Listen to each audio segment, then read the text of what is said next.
क्या बीजेपी में दोस्तों बस महिलाओं का शोषण करने वाले ही बैठे हैं? क्या मोदी जी के लिए महिलाएं बस राजनीतिक कठपुतलियां हैं?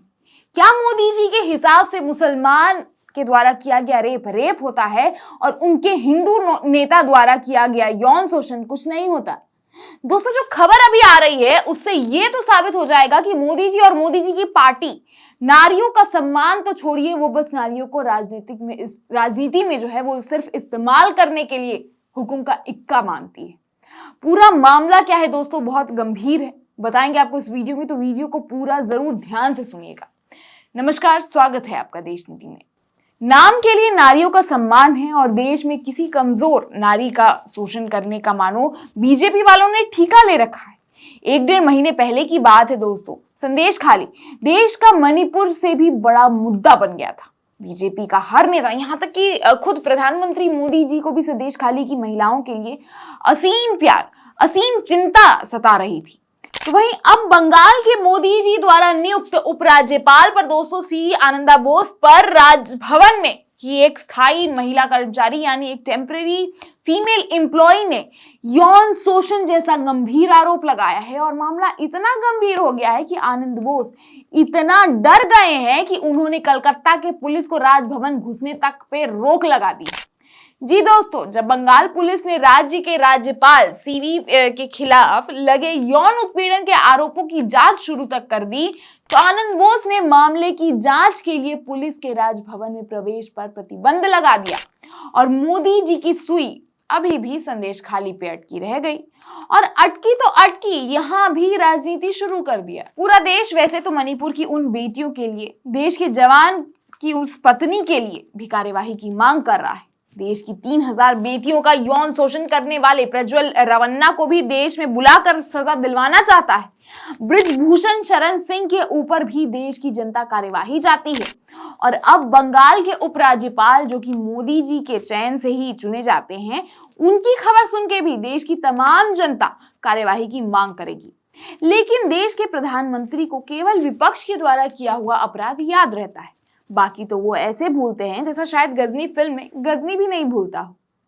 Sexual harassment of women at work place prevention, prohibition and redressal act 2013 के तहत आता ये केस दोस्तों जितना गंभीर है उतना ही राजनीतिक फायदों से भरा हुआ भी है, क्योंकि हथियार अभी भी जो है उपराज्यपाल के पास है और उपराज्यपाल के ऊपर केंद्र सरकार का हाथ होता है। अब मोदी जी जब खुद अपना हाथ एक यौन शोषण करते आरोपी पर रखेंगे, तो राज्य सरकार के पुलिस कर्मियों की क्या मजाल कि वो उन पे कार्यवाही कर सके।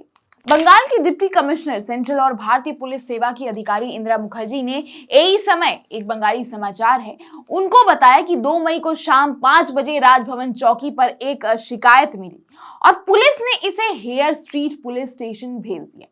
उन्होंने कहा, हमने इसे दायर कर लिया है और जांच शुरू कर दी है। कोई प्रथम सूचना रिपोर्ट नहीं बनाई गई थी। यह भी स्पष्ट नहीं है कि राज्य पुलिस को किसी राज्य के मौजूदा राज्यपाल की जांच करने का अधिकार है भी या नहीं है। यह देखते हुए कि अनुच्छेद 361(2) राज्यपालों के आपराधिक कार्यवाही के खिलाफ छूट देता है। कमाल की ही बात है दोस्तों। बाकी मोदी जी के लिए संदेश खाली एक मुद्दा है, लेकिन बीजेपी नेताओं और उनके समर्थकों के खिलाफ कई सारे आरोप मिल जाएंगे जिसका सबूत तक पेश है वो मुद्दा नहीं होगा। और उपराज्यपाल, जैसा कि मोदी जी के सरकार में ही इन्होंने प्रावधान बना दिया, उस पर पे भी, मतलब कि कोई भी उपराज्यपाल कोई भी अपराध कर सकता है और उस पर कोई कार्यवाही भी नहीं हो सकती है। कैसा ही कानून है ये। बाकी हाल ही की 2 दिन पहले की ही खबर है, मोदी जी के एनडीए के घटक दल के नेता और पूर्व प्रधानमंत्री के पोते के 3000 से ऊपर अश्लील वीडियो वायरल हुए थे, जिसके बाद ब्रिजभूषण शरण सिंह के बेटे को मोदी जी टिकट देके ब्रिजभूषण शरण सिंह को पहलवान बेटियों का शोषण करने का मानो एक उपहार दे रही हूँ। मणिपुर कांड कोई कैसे भूल सकता है। 1 साल से जलता मणिपुर आज भी बीजेपी सरकार चलाती है। बीएचयू में बीजेपी कार्यकर्ता और आईटी हेड द्वारा गैंगरेप दोस्तों 2 महीने तक किसी को कोई भनक तक नहीं लगने दी गई थी, लेकिन मोदी जी को एक शब्द भी इन मामलों में उनसे नहीं निकलता। और अभी भी मोदी जी एक शब्द अपने उपराज्यपाल के बारे में भी देखना नहीं बोलेंगे। लेकिन दोस्तों, इस मामले में भी एक सबूत कई बंगाली समाचार चैनलों पे अभी चलाया जा रहा है। चैनल द्वारा एक वीडियो प्रसारित किया गया है जिसमें एक महिला की फोन पर बात करते हुए धुंधली फुटेज दिखाई गई है, वीडियो में महिला यह कहते हुए सुनाई दे रही है कि अगर उसने अभी विरोध नहीं किया तो भविष्य में अन्य महिलाओं पर भी इसका असर पड़ेगा, कि अगर उसने अभी विरोध नहीं किया तो भविष्य में अन्य महिलाओं पर भी इसका असर पड़ेगा।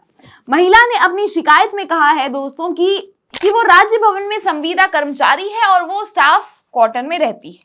बॉस ने उसे अपने सीवी के साथ मिलने के लिए बुलाया था, जिसे वो 24 अप्रैल को लेकर आई भी थी। उसी दिन दोस्तों कथित तौर पर उसके साथ छेड़छाड़ होता है, जिसके बाद उसने भागने की कोशिश भी की और वो भागने में इत्तेफाकन सफल भी रही। लेकिन उसके बाद भी 2 मई को बॉस ने कथित तौर पर फिर से उसे मिलने के लिए बुलाया। इस बार वो अपने सुपरवाइजर के साथ गई, लेकिन बॉस ने कथित तौर पर सुपरवाइजर को जाने के लिए कह दिया, जिसके बाद महिला ने आरोप लगाया कि बॉस ने एक बार फिर उसके साथ छेड़छाड़ करने का प्रयास किया। और यहाँ मोदी जी उल्टा अभी तक संदेश खाली पे बोले जा रहे हैं। बहरहाल आपको बता दूं कि यह शिकायत तब आई जब प्रधानमंत्री मोदी जी लोकसभा चुनाव के प्रचार के लिए कोलकाता पहुंचे थे। वो 3 मई का दिन राजभवन में बिताएंगे। परंपरा के अनुसार दौरे पे आने वाला प्रधानमंत्री राजभवन में रुकता है। अब हालांकि बहाना भी बहुत अच्छा है पुलिस को राजभवन जाने से रोकने के लिए। अब मोदी जी बाहर भाषण में ममता दीदी के खिलाफ संदेश खाली पे खुल के बोल पाएंगे। मैं आज पूछना चाहता हूं टीएमसी सरकार से, यहां संदेश खाली में हमारी बहनों के साथ, हमारी दलित बहनों के साथ इतना बड़ा अपराध हुआ, पूरा देश कार्रवाई की मांग करता रहा, टीएमसी उसके गुनहगार को बचाती रही। क्या सिर्फ इसलिए क्योंकि उस गुनहगार का नाम शाहजहां शेख था? और यहां अपने उपराज्यपाल को बचा भी लेंगे। बाकी उपराज्यपाल ने इस आरोप को सिरे से खारिज कर दिया और कहा है अगर कोई मुझे बदनाम करके कुछ चुनावी लाभ चाहता है तो भगवान उन्हें आशीर्वाद दे, लेकिन वो बंगाल में भ्रष्टाचार और हिंसा के खिलाफ मेरी लड़ाई को नहीं रोक सकते। कमाल की बात है दोस्तों, भ्रष्टाचार इस चीज में कि आप अगर अपराध भी कर लें तो आप पर कार्यवाही ना हो पाए, और ये भ्रष्टाचार रोकेंगे। कौन कितना सही कितना गलत दोस्तों उसका हमारे देश में आजकल कैसे पता चलता है हम सभी जानते हैं। बाकी इस मुद्दे पे आप क्या सोचते हैं, अपनी राय हमें कमेंट बॉक्स में जरूर बताएं और वीडियो पसंद आए तो इसे लाइक और ज्यादा से ज्यादा शेयर भी करें। ऐसी और खबरों को देखने के लिए देश नीति से जुड़े रहें, हमारी बेबाक और सच्ची पत्रकारिता को सपोर्ट करें, देश नीति को सब्सक्राइब करें और देखते रहें देश नीति। धन्यवाद।